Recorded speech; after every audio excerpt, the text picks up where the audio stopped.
Right now, as I announced earlier, our good friend and artistic artistic director. I don't know what all you. You're the man at TheoUbique Theater group who has such an incredible unbroken string of success. I'm not sure. Really, sooner or later, knock on wood, dude. You guys continually get incredible praise for your productions. It's amazing, isn't it, Katie? I think it's I because mean, we go back a long time, you and I, here at the I Heartland. know. And you guys, I think it's the combination of the incredibly great music and choreography that you guys put together, and the choices that you make that are both politically and socially a draw to your audiences. Yeah, I think so too. And I mean, you and I and Mike and I have been friends for a long time, and I always try to keep my shows in the spirit of the Heartland Cafe and the Heartland. You've been very kind to in do terms so. of putting politics in the work and justice in the work. Exactly. But I think one of the things that we have going, and just this past year we changed our name a little bit to TheoUbique Cabaret Theatre, which makes us really the only theater company in the city that combines dinner, entertainment, Singing, dancing, and the waiters are the performers. I know, the cast is the waiters, and gosh, they're good. They look good. Yeah, and I think that's what makes us unique. We really have no competition in that area. We're not black box anymore. Right. And the minute the audience walks into the No Exit Cafe, they're part of the show. They get greeted by a host who's also part of the show in character usually. That's right. And then the waiters and waitresses, usually in character, serve them cocktails and then dinner, and then they jump on the stage for an hour and a half and go crazy and do their stuff, and then intermission serve desserts. Right. And then get back on stage. And so I think everyone's just fascinated with the whole process. Your casts, therefore, are incredible people. They're very good people, because they take to this multi-rolled, job, if you will, they jump to it. Which is funny, because that's where I started when I was at Rhode Island College. Really? We had a cabaret theater series where we would do 3 sets of music, usually from like a show. Each set would be like from La Mancha or Evita or whatever, and then we'd go out and we'd serve cocktails and then jump back on the stage. So life is full circle, and it wasn't until I just reinvented what I did as a youngster, director and as a performer, and now I'm getting success as a theater company director and just reincorporating and reintroducing the cabaret theater format. Before we actually, we'll go into it a little bit. The current production is in its final 2 weeks, is it? 2 weeks, yes. 2 weekends After left? this weekend, 2 weekends left, After this weekend, yeah. So there's shows on Thursday, Friday, Saturday, and Sunday. Thursday through Saturday, curtain is at 8. Sunday, it's at 7. But before we go into Chess, which is the current production, where would you, in light of what you just said, what have you learned from doing this and all of the success that you've had with the cabaret theater format? What's the next most challenging thing you could do for yourself and for your group? He's smiling. Oh, no, He's like, don't ask me that. God, That's a really interesting question. Build a theater?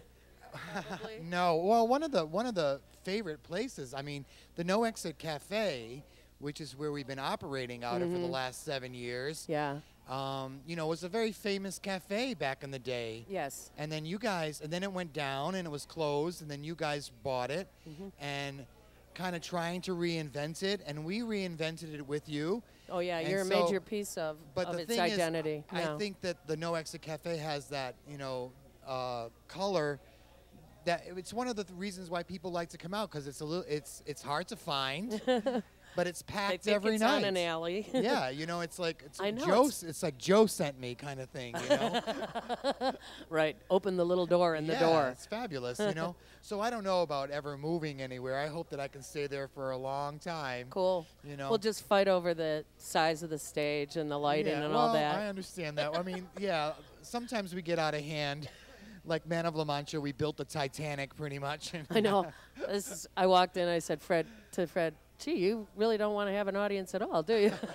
No. they had plenty of actually, room for the audience. We fit 60 people. Yeah, which is totally decent, and you fill it every single night almost. We really do. This I mean, one here is selling like hotcakes. We have 100 tickets left.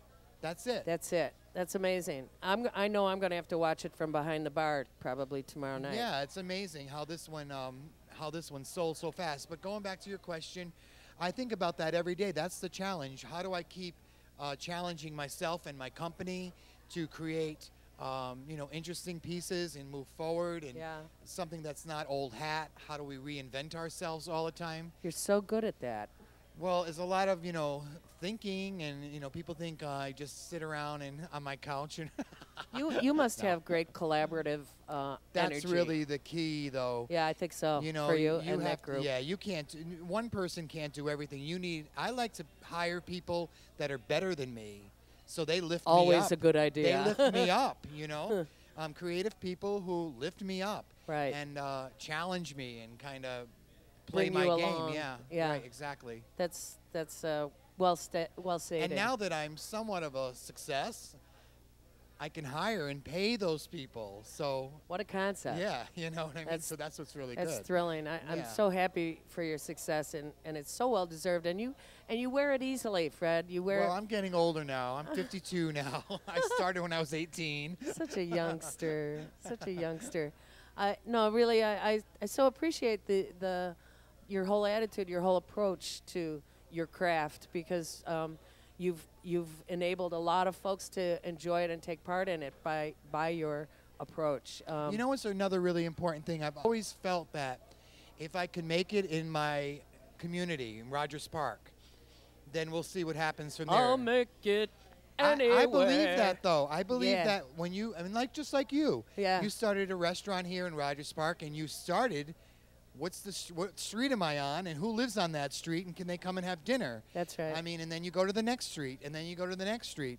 Now we're getting audiences from the North Shore, downtown, including Rogers Park. But you start in your community, and you build from there. I like this idea, because I do think, some folks often, especially in Chicago, Second City, the whole concept, got to get out of here to make it big or whatever.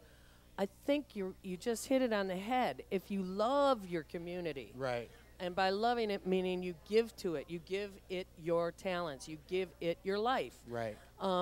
It's if you do that purely, it comes back to you. That's right. And our community is so exciting. I spoke earlier. But I learned that from you and Michael. Oh, you and geez. Michael gave me a great sense of that. And when I first met you guys are very, very community-based, and you still are after all these years, and I got that sense from you guys. Oh, it's the Flippin' Mutual Admiration No, Society. for true. What we earlier talked about the voting today. Oh, yeah. The participatory budgeting, which is unique to our neighborhood. Speaking of our neighborhood, do you know what you're voting for yet? Well, I like this one thing here, historical signs for Rogers Park and the art and other projects committee. I think it would be really cool if we can get our street to have, some nice flashy signs. Plaquage. The Glenwood Arts District. Oh, yeah. And actually the upcoming, one of our shows, we're going to have the West Ridge Rogers Park Historical Society, who are part of putting that on the ballot. To me, the most exciting thing about this is the neighbors, the community members, just ordinary folk who gave time in the last 6 months with each other to research their pet projects and find out, how much it would cost to do a dog park in Potawatomi. Right. How much would it cost to do historical markers around the neighborhood to teach us about our history? I mean, we're all aware of the potholes, and we know the potholes need to be taken care Right. of, but this is so much more exciting. Right. I know. I love it. And I think it's Andy who's got the way out bicycle parking structures. I mean, I got to get back on my bike, too. You guys definitely have to check out the sample ballot and vote today.